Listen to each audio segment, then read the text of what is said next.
வணக்கம். ஆகாஷ்வாணி புதுச்சேரி மாநில செய்திகள் வாசிப்பவர் மலர்விழி.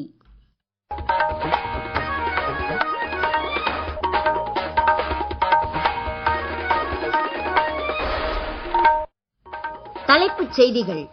நாட்டின் நீடித்த வளர்ச்சிக்கு துடிப்பான சிறு குறு மற்றும் நடுத்தர தொழில்துறை அவசியம் என்று குடியரசுத் தலைவர் திருமதி திரௌபதி முர்மு கூறியுள்ளார். உலக புகழ்பெற்ற பூரி ஜெகநாதர் ரத யாத்திரை இன்று தொடங்கியிருப்பதையொட்டி பிரதமர் திரு நரேந்திர மோடி நாட்டு மக்களுக்கு வாழ்த்து தெரிவித்துள்ளார்.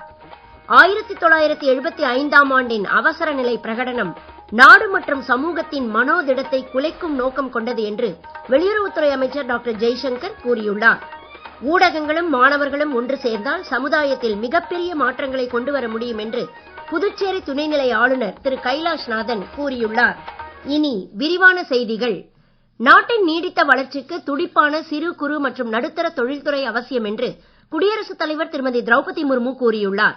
சர்வதேச சிறு குறு மற்றும் நடுத்தர தொழில்துறை தினமான இன்று புதுடெல்லியில் நடைபெற்ற நிகழ்ச்சியில் பேசுகையில் அவர் இவ்வாறு கூறினார். குடியரசுத் தலைவரின் உரை குறித்து கூடுதல் விவரங்கள்.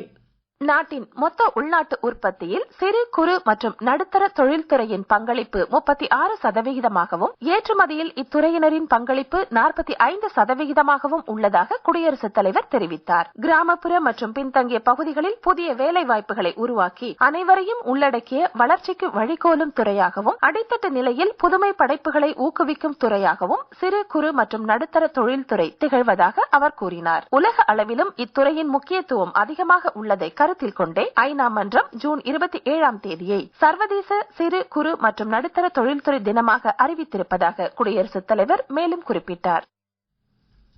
உலக புகழ்பெற்ற பூரி ஜெகநாதர் ரத யாத்திரை இன்று தொடங்கியிருப்பதையொட்டி பிரதமர் திரு நரேந்திர மோடி நாட்டு மக்களுக்கு வாழ்த்து தெரிவித்துள்ளார். நம்பிக்கை மற்றும் பக்தியின் புனித திருநாளான இவ்விழா அனைவருக்கும் நல்ல ஆரோக்கியம், நல்ல எதிர்காலம் மற்றும் வளத்தை கொண்டு வந்து சேர்க்கட்டும் என சமூக ஊடகத்தில் வெளியிட்டுள்ள பதிவில் அவர் கூறியுள்ளார். இதற்கிடையே ஒடிசா மாநிலம் பூரியில் இன்று தொடங்கிய ரத யாத்திரையில் பல்வேறு மாநிலங்கள் மற்றும் வெளிநாடுகளிலிருந்து லட்சக்கணக்கிலான பக்தர்கள் பங்கேற்றுள்ளனர். ஜெகநாதர் ரத யாத்திரையொட்டி ஒடிசா காவல்துறையும் பூரி மாவட்ட நிர்வாகமும் இணைந்து விரிவான பாதுகாப்பு ஏற்பாடுகளை செய்துள்ளனர். குஜராத் மாநிலம் அகமதாபாத்திலும் ஜெகநாதர் ரத யாத்திரை இன்று நடைபெறுகிறது. அம்மாநில முதலமைச்சர் திரு பூபேந்திர பட்டேல் இன்று காலை ரத யாத்திரையை தொடக்கி வைத்தார். மத்திய உள்துறை அமைச்சர் திரு அமித்ஷா இன்று அதிகாலை மங்கள ஆரத்தி செய்து ஜெகநாதரை வழிபட்டார். மத்திய நிதியமைச்சர் திருமதி நிர்மலா சீதாராமன் இன்று புதுடெல்லியில் பொதுத்துறை வங்கிகளின் செயல்பாடுகள் குறித்து மறு ஆய்வுக் கூட்டம் நடத்தினார்.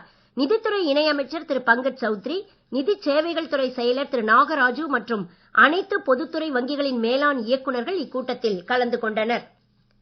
1975ஆம் ஆண்டு அப்போதைய அரசு அறிவித்த அவசர நிலை பிரகடனம் நாடு மற்றும் சமூகத்தின் மனோதிடத்தை குலைக்கும் நோக்கம் கொண்டது என்று வெளியுறவுத்துறை அமைச்சர் டாக்டர் ஜெய்சங்கர் கூறியுள்ளார். அவசர நிலை பிரகடனத்தின் 50ஆம் ஆண்டை ஒட்டி புதுடெல்லியில் இன்று நடைபெற்ற நிகழ்ச்சியில் அவர் பேசுகையில், சுதந்திரம் எப்போதும் நீடிக்கும் என மக்கள் எண்ணிவிடக் கூடாது என்பதே எமர்ஜென்சி கற்றுத்தந்த பாடம் என்றார். 2 ஆண்டு அவசர நிலை காலத்தில் அரசியல் சாசனம் 5 முறை திருத்தப்பட்டு 48 அவசர சட்டங்கள் பிறப்பிக்கப்பட்டதாகவும், ஒரு குடும்பம் நாட்டை விட பெரிதாக தன்னை எண்ணிக்கொண்டால் என்னவாகும் என்பதற்கு அவசர நிலைதான் உதாரணம் என்றும் டாக்டர் ஜெய்சங்கர் குறிப்பிட்டார். 2026ஆம் ஆண்டு கரும்பு அரவை பருவத்தில் நாட்டின் மொத்த சர்க்கரை உற்பத்தி 36 மில்லியன் டன்னாக 15% அதிகரிக்கும் என எதிர்பார்க்கப்படுகிறது. இது குறித்து கடன் தீர்ப்பு திறன் மதிப்பீட்டு நிறுவனம் ஒன்றினால் வெளியிடப்பட்டுள்ள அறிக்கையில், இவ்வாண்டு சராசரிக்கு அதிகமான பருவமழையினால் குறிப்பாக மகாராஷ்டிரா, கர்நாடகா உள்ளிட்ட மாநிலங்களில் ஏக்கர் வாரியான கரும்பு மகசூல் அதிகரிக்கும் என்றும் தெரிவிக்கப்பட்டுள்ளது.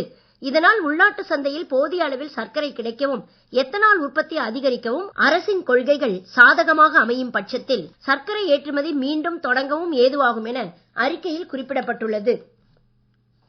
மாற்றுத்திறனாளிகள் மற்றும் மூத்த குடிமக்கள் தங்களுக்கான அரசின் சேவைகள் மற்றும் உதவிகளை எளிதில் பெற ஏதுவாக சுகம்ய பாரத் செயலியிலும் செயற்கை நுண்ணறிவு அடிப்படையிலான புதிய வசதிகள் சேர்க்கப்பட்டுள்ளன. மத்திய சமூக நீதி அமைச்சகத்தால் கடந்த 2021ஆம் ஆண்டில் கொண்டு வரப்பட்ட இந்த செயலி மூலம் இதுவரை சுமார் 3000 புகார்கள் பெறப்பட்டு இதில் 2000க்கும் மேற்பட்ட புகார்களுக்கு வெற்றிகரமாக தீர்வு காணப்பட்டுள்ளதும் குறிப்பிடத்தக்கது. ரயில் கட்டணங்கள் மக்களை பாதிக்காத வகையில் படிப்படியாக உயர்த்தப்படும் என்று ரயில்வே துறை இணை அமைச்சர் திரு சோமண்ணா தெரிவித்துள்ளார். இன்று காஞ்சிபுரத்தில் செய்தியாளர்களிடம் பேசிய அவர், பரந்தூர் விமான நிலைய பகுதியில் ரயில் நிலையம் அமைக்கும் உத்தேசம் பரிசீலனையில் இருப்பதாகவும் கூறினார். தொடர்ந்து காஞ்சி காமாட்சியம்மன் கோவில் மற்றும் ஏகாம்பரநாதர் கோவிலில் அமைச்சர் திரு சோமண்ணா தரிசனம் செய்தார். இன்று ஸ்ரீபெரும்புதூர் பள்ளி ஒன்றில் அவசர நிலை பிரகடனத்தின் 50ஆம் ஆண்டு நிகழ்ச்சியில் அவர் கலந்து கொள்கிறார். நீங்கள் கேட்டுக்கொண்டிருப்பது மாநில செய்திகள். ஆகாஷ்வாணி செய்திகளை நேயர்கள் உடனுக்குடன் தெரிந்து கொள்ள எமது புதுச்சேரி மண்டல செய்திப் பிரிவின் சமூக ஊடகங்களான @AIRnews_புதுவை என்ற எக்ஸ் பக்கத்தையும், all India radio news Puducherry என்ற பேஸ்புக் பக்கத்தையும், @RNU புதுச்சேரி என்ற யூடியூப் சேனலையும் அணுகலாம். செய்திகள் தொடர்கின்றன.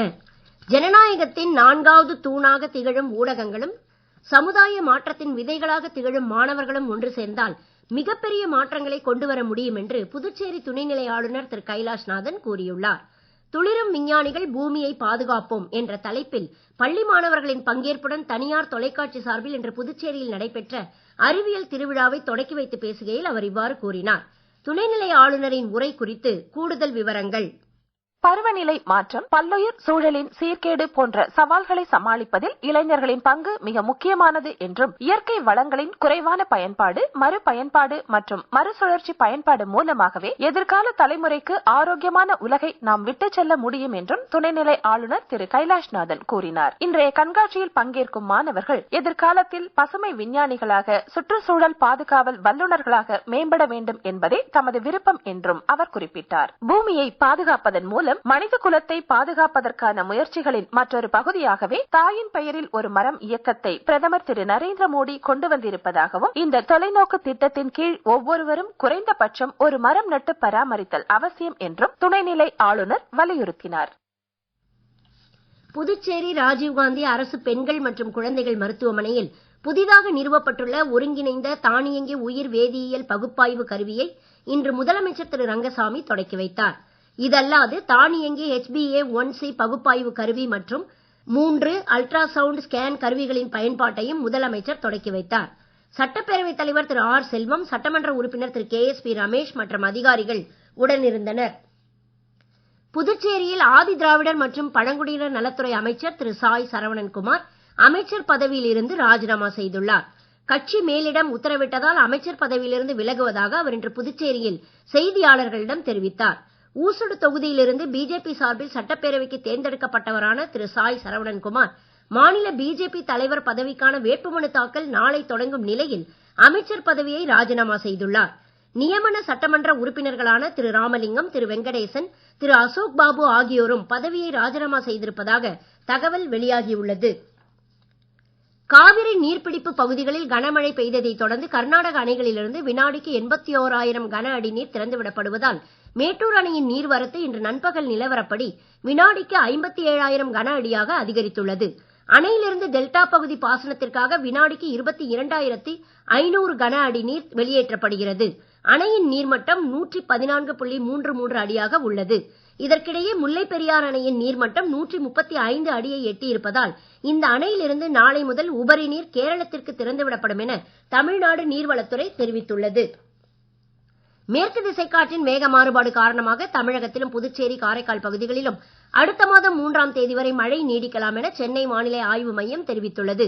இன்றும் நாளையும் கோவை மாவட்ட மலைப்பகுதிகள் மற்றும் நீலகிரி மாவட்டத்தின் ஓரிரு இடங்களில் கனமழை எதிர்பார்க்கப்படுகிறது. சூறாவளி காற்றுக்கு வாய்ப்பு அதிகம் உள்ள தமிழகத்தின் கடலோர பகுதிகளில், வங்கக்கடல் பகுதிகள் மற்றும் அரபிக்கடல் பகுதிகளுக்கு மீனவர்கள் செல்ல வேண்டாம் என அறிவுறுத்தப்பட்டுள்ளனர். இதற்கிடையே கடந்த 24 மணி நேரத்தில் மேற்கு தொடர்ச்சி மலை மாவட்டங்களில் தென்மேற்கு பருவமழை மிக தீவிரமாக இருந்தது. அதிகபட்சமாக கோவை மாவட்ட சின்னக்கல்லாரில் 12 சென்டிமீட்டர் மழை பதிவாகியுள்ளது.